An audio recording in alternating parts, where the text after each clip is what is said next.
নমস্কার। উত্তর কলকাতার প্রদীপ কুমার দাঁ। ফটোগ্রাফি জগতে অর্থাৎ ফটোগ্রাফি শিল্প জগতে থার্ড আই একটা বিশ্বস্ত প্রতিষ্ঠান, এবং যেটা হচ্ছে অতনু পালের থার্ড আই ফটোগ্রাফি। এই প্রতিষ্ঠান থেকে বহু ছাত্র ছাত্রী অতনু পালের কাছে তারা ফটোগ্রাফি শিখে জীবনে ফটোগ্রাফি জগতে তারা আজকে বিশেষভাবে প্রতিষ্ঠিত। আপনাদের দেখাবো এই গণেশা আর্ট গ্যালারিতে যে অনুষ্ঠানটা চলছে কি কেন সেটা চলুন আপনাদের ভেতরে নিয়ে যাই, কেন কি দেখাই চলুন।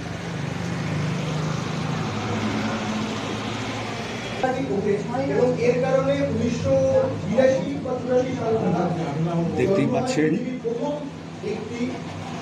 কার্ডে লেখা গণেশা আর্ট গ্যালারি আয়োজিত বিশ্ব ফটোগ্রাফি দিবস উদযাপন।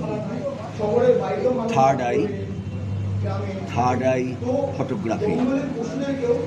দেখতে পাচ্ছেন অতনু পাল ও থার্ড আইয়ের সদস্যদের প্রদর্শনী 17 থেকে 26শে আগস্ট 2024 বিকেল 3টে থেকে রাত 8টা পর্যন্ত। প্রবেশ অবাধ এবং প্রতিদিন বৈকালিক আড্ডা বিকেল 5টা থেকে রাত 8টা পর্যন্ত। কুমারটুলি শোভাবাজার মেট্রো 3 নম্বর গেটের কাছে। চলুন আপনাদের মেট্রো থেকে আমি দেখাতে নিয়ে আসবো যে কীভাবে আপনারা আসবেন, যাকে বলে একেবারে চোখকান বুঝে সোজা চলে আসা যাবে। একজন মডেলকে ফ্যাশন ফটোগ্রাফি এও ছিল, সে রয়ে গেছে, শুধু এখন ফোকাস করা হয় বেশি তার বস্ত্র, সে কি পরে ছবি তুলেছে, কিন্তু সেটা আসলে তারা যেটা ছিল না। ফ্যাশন ফটোগ্রাফিটা মানুষের ফ্যাশন সেন্সের থেকেও বেশি দেখাতে গিয়েছিল তাদের রূপের মাধ্যমে তারা সমাজের বিরুদ্ধে, সমাজের ঘটে যাওয়া অটোমেটিক আন্দোলন হয়ে গেল। সেটা নিয়ে এরপর আমার বন্ধু নির্মাল্য বলবেন। আচ্ছা, সেটা বলে নেওয়ার আগে আমি ফটোগ্রাফি বিষয়ে কিছু কথা কলকাতার সঙ্গে যুক্ত করেই বলছি। এই মাধ্যম, শিল্প মাধ্যম, তার সম্ভাবনার দিক কি, আবার তার আটকে যাওয়ার, থেমে যাওয়ার দিক কোথায়, কতটা বলা যায়, কতটা একটি ভাবনাকে সংজ্ঞায়িত করা যায়, কতটা সে সমাজের মধ্যেকার যে গতি, সমাজের মধ্যেকার যে আন্দোলন, সমাজের মধ্যেকার যে পরিবর্তনের ধারা বা পরিবর্তনের ইচ্ছা তাকে প্রকাশ করতে পারে, সেটা বুঝতে। তবে এই আন্দোলনের ভেতরের কথা মানুষের না ঢুকে। আসলে যখন আমাদের একটা গান ভালো লাগে, আমরা কিন্তু গানটা গুনগুন করে নিই, কথাটা মনে থাকে না, গানের এই ব্যঞ্জনাটা, সুরের ব্যঞ্জনাটা আমাদের স্পর্শ করে যায়। চলচ্চিত্র কি করে, চলচ্চিত্রের ভাষার মূল যে কম্পোনেন্ট, এটাকে বলা হয় মন্তাজ। মন্তাজের বাংলাটা মন্তাজি। এখানে দুটি একদম আলাদা বিভিন্ন দিক থেকে মানুষের স্পেসের দিকের যে কনসেপশন আছে, সেই কনসেপশনকে প্রভাবিত করে। তো চিত্রশিল্প মূলত এই দেখাটাকেই প্রভাবিত করে, ফটোগ্রাফিও তাই। এবার চিত্রশিল্পের মধ্যে একজনের ভাবনাটাকে করা যায়। ফটোগ্রাফির একটা বিষয় হলো মূলত, এখন অবশ্যই এডিটিং করে অনেক সার্কাসের ব্যাপারে এসছে, অনেক রকম জিনিসপত্র হয় সেই লাল ফিল্টার সাদা ফিল্টার দিয়ে, কিন্তু মূলত বিদ্যমান বাস্তবটা যা দেখায় আমাকে সেটার মধ্যে থেকেই সব থেকে বেস্ট যে অংশটা আমার ভাবনাকে রিপ্রেজেন্ট করে, সেই অংশটাকে আমাকে তুলে আনতে হয়। এটা একটা সমস্যার দিক হিসেবে, যেটা মনে হচ্ছে যে সমাজের মধ্যে ইনইকুয়ালিটি আছে অনেক, এই সমাজটা খুব ভালো লাগছে না, কিন্তু সমাজের মধ্যে একটা প্রচলিত ভাবনায় মানুষ আটকে আছে, মানুষ সমাজটা ভেঙেও বেরোচ্ছে না। ফটোগ্রাফি এমন করে দেখাতে পারে যে সেই ভাবনার মধ্যেই যে গ্যাপ ফটোগ্রাফি দেখাতে পারে। আবার আজকাল এই ফটোগ্রাফি এবং অন্য চিত্রকলার মধ্যে যে গ্যাপটা আরো কমে যায়। আবার রাজস্থানে গিয়ে হয়তো বাংলার গ্রামের কথা তুলে ধরা। চলুন এবার আপনাদের মেট্রো থেকে কিভাবে আসতে হবে একেবারে সম্পূর্ণ রাস্তা দেখাতে দেখাতে আপনাদেরকে নিয়ে আসবো। চলুন আমার সাথে। দর্শকবৃন্দ, আপনারা যারা গণেশা আর্ট গ্যালারিতে আসবেন, অর্থাৎ অতনুপালের থার্ড আই এই যে ডিভিশনে, অর্থাৎ এই যে দেখতে পাচ্ছেন শোভাবাজার সুতানুটি মেট্রো স্টেশন, ভালো করে লক্ষ্য করুন। শোভাবাজার সুতানুটি মেট্রো স্টেশনের এটা হচ্ছে 3 নম্বর গেট, এবং 3 নম্বর গেটেতেই একমাত্র বিশাল বড় এসক্যালেটার আছে। এই এসক্যালেটার দিয়ে উঠে আসবেন শোভাবাজার সুতানুটি এই মেট্রোয়।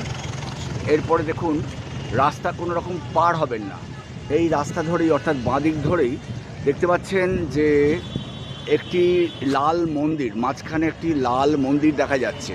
না, আমরা লাল মন্দিরের দিকেও যাব না বা রাস্তা পার হব না। এবং লাল মন্দিরের ওই দিকটা হচ্ছে জয়পুরিয়া কলেজ বা শোভাবাজার রাজবাড়ি। আমরা কিন্তু এই যেদিক দিয়ে নেমেছি সেই পথ ধরেই আমরা বাঁ দিকে যাব, অর্থাৎ আমরা এই একই ফুটে আমরা বাঁ দিকে ঘুরব। এই পথ দিয়ে এলেই দেখতে পাবেন একটি সাদা বড় বাড়ি, এবং এটাই হচ্ছে অনুকূল ঠাকুরের হেড অফিস, অর্থাৎ শোভাবাজার মেট্রোর পাশেই হচ্ছে অনুকূল ঠাকুরের হেড অফিস। চলুন একদম বাঁ দিকে রাস্তা ধরে যাব, এই দিকে একদম আমরা সরাসরি যাব। এই যে সোজা লম্বা পথটা চলে গেছে, সোজা আমরা এগিয়ে যাব ট্রাম লাইনের দিকে, অর্থাৎ সোজা গেলে চিতপুর ট্রাম লাইনটা পড়বে, অর্থাৎ সেই ট্রাম লাইনের দিকে আমরা এগিয়ে যাব। সোজা কোনো দিকে বেঁকবেন না, সোজা যাবেন।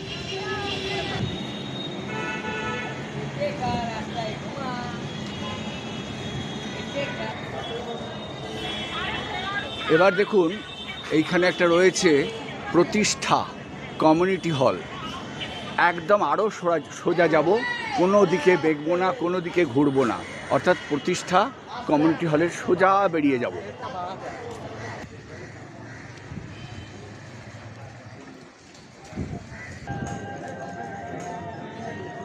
হ্যাঁ, যে কথা বলছিলাম যে মেট্রো থেকে সোজা এগিয়ে আসলে এই দেখতে পাচ্ছেন একটা খুব উঁচু সামনে সোজা বাড়ি দেখা যাচ্ছে, খুব উঁচু বাড়ি দেখা যাচ্ছে। চলুন এগিয়ে যাই আরও। হ্যাঁ, একটু আগেই বলেছিলাম যে একটা ট্রাম লাইন পড়বে, চিতপুর ট্রাম লাইন। আর এই যে উঁচু বাড়িটা, এখানে একদম সোজাসুজি আসলে দেখতে পাবেন SBI, state bank of India. বাঁ দিকে গেলে বিকে পাল, অর্থাৎ শোভাবাজার পেরিয়ে বিকে পাল, এবং যদি ডান দিকে যাই, ডান দিকে হচ্ছে কুমারটুলি বাগবাজার। অর্থাৎ আমরা এখানেও কিন্তু রাস্তাটা পার হব না, ডান ফুট ধরে এগিয়ে যাব, এই ফুট ধরে এগিয়ে যাব। অর্থাৎ এখানে একটা বিরিয়ানির দোকান আছে, খেয়ে খুশি, এই খুশির দোকান দিয়ে আমরা ফুট ধরে এগিয়ে যাব।